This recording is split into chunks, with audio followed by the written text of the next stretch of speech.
Hello, Namaste and welcome back.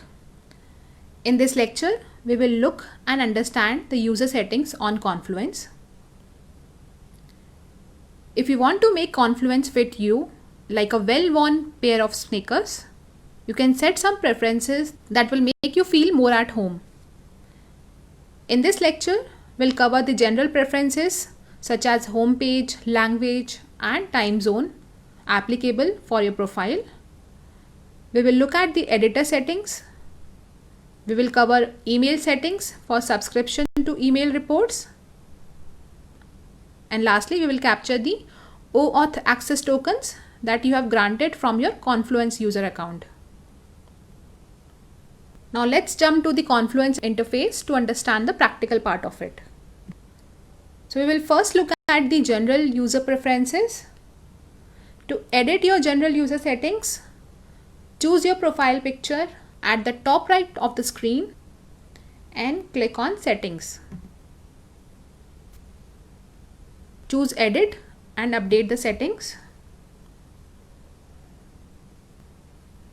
You can select your language and time zone by visiting Account Preferences page.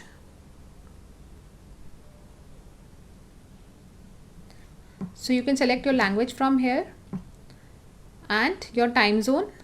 So Confluence in itself would provide the matching time zones to you. So in my case is Asia, Calcutta. So it's correctly captured here. So now I will go back to my settings. You can choose to enable keyboard shortcuts here other than for the editor. Editor shortcuts include text editing and formatting shortcuts. So I would definitely prefer to have the keyboard shortcuts. So I will keep it as enable. And I will also choose to select the text select as well, which will show me the option panel when text is selected, and click on submit. Now let's look at the email settings. While we will briefly talk about this in the subsequent lecture as well, let me give you a brief understanding of each of the terms used here. So you can watch a page, blog post or space in Confluence. And once you do that, Confluence will then send you a notification by email whenever anyone adds or updates content on that page or space. You will receive immediate mail notification for important updates like mentions and new pages. You can also subscribe to daily email reports and other notification for varied updates. Please note, you will receive notifications for content that you have permission to view.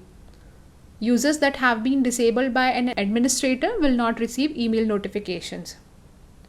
So now let's look at each one of the options mentioned here to understand this in detail.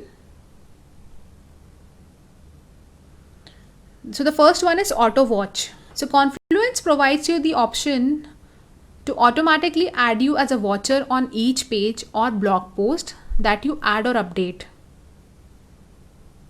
In case you want to have this feature, you can enable this option, and once you become a watcher of a page or a post, you will receive notification for future changes. Then you have subscribe to daily updates. So by enabling this option, you will receive daily email reports showing changes to content in all spaces that you have permission to view. Similarly, you have subscribe to all blog posts, and then you have subscribe to network. So once you enable this, you will receive email notification for changes to content by all users that you are following.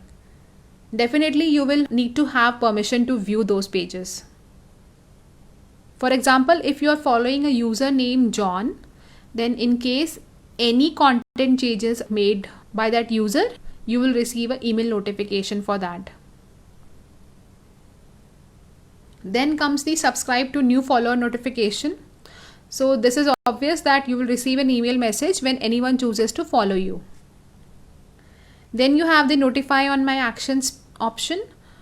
So this option actually provides you the functionality to receive email notification for your own changes.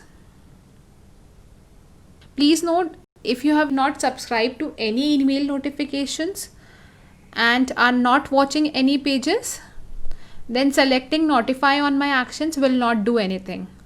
So basically you will have to like watch a page or space as well and subscribe to email notification to receive the communication on your email. Then you have the show changed content. So this feature actually gives you the option to include details of the changes made to your content.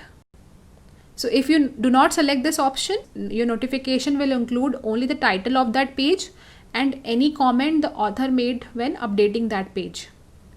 If you do select this option, your notification will show the differences between the current and the previous version of that page.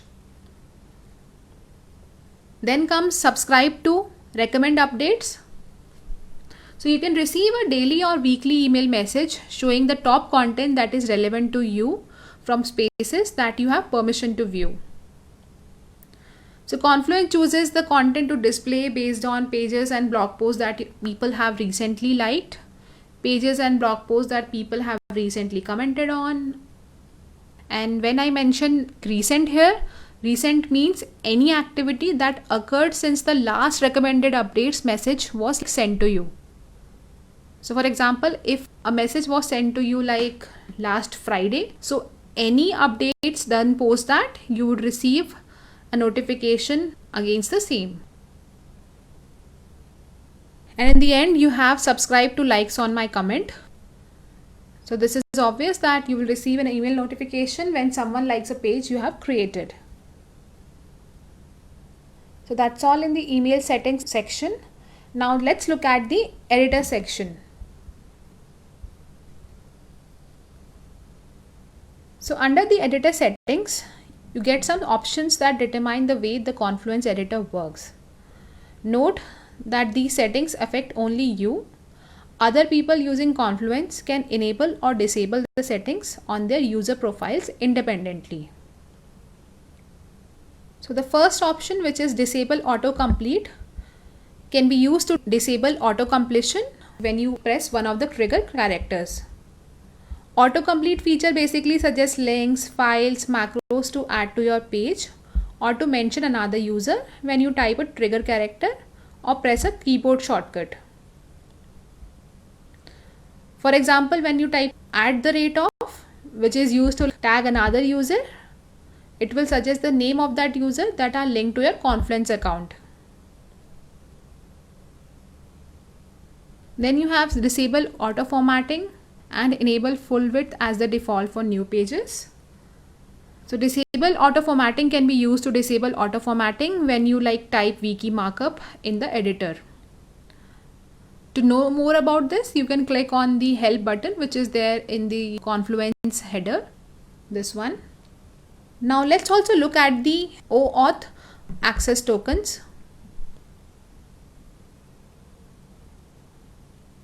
OAuth access tokens basically allow you to use a Confluence gadget on an external web application or website and grant this gadget access to Confluence data which is restricted or privy to your Confluence user account. For now, we will not go deeper into this for the purpose of this course. In case you want to know more about this in detail, please do let me know through the discussion forum. That's all in this lecture. Hope you found it useful. See you in the next lecture. Thank you.